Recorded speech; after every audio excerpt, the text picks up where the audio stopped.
अस्सलाम वालेकुम नाज़रीन, साहिबान न्यूज़ के साथ मैं हूं नाइला भट्टी। सबसे पहले शामिल करते हैं आज की अहम खबर।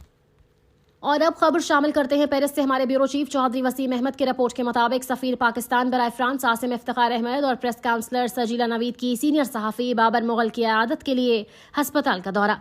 फ्रांस के सीनियर सहाफ़ी बाबर मुगल गुज़श्ता कुछ अरसे से कैंसर जैसे मूजी मर्ज की वजह से शदीद बीमार और हस्पताल में दाखिल हैं। पेरिस के नवाही शहर दरानसी में बाबर मुगल की इयादत के लिए सफीर पाकिस्तान बराए फ्रांस आसिम इफ्तिखार अहमद और प्रेस काउंसलर सजीला नवीद की खुसूसी आमद। सफीर पाकिस्तान ने कहा कि बाबर मुगल इंतहाई मुतहर्रिक सहाफ़ी हैं। इनकी पाकिस्तान कम्युनिटी और सफारत खाना पाकिस्तान के लिए जो सहाफ़ती खिदमात हैं इनको कभी फरामोश नहीं किया जा सकता। अल्लाह करीम बाबर मुगल को जल्द शफायाब करे। मलिक वजाहत, साहबजादा अतीकुर रहमान, बिलाल मोहम्मद खान, चौधरी रज़ाक ढल, आसिफ चौधरी, मुनव्वर जट, खुरम शहजाद, रजी ढल, वकार अहमद बाजवा और दीगर ने शिरकत की। फ्रांस में पाकिस्तानी कम्युनिटी की जान सीनियर सहाफ़ी बाबर मुगल को अल्लाह ताला सेहत अता करे।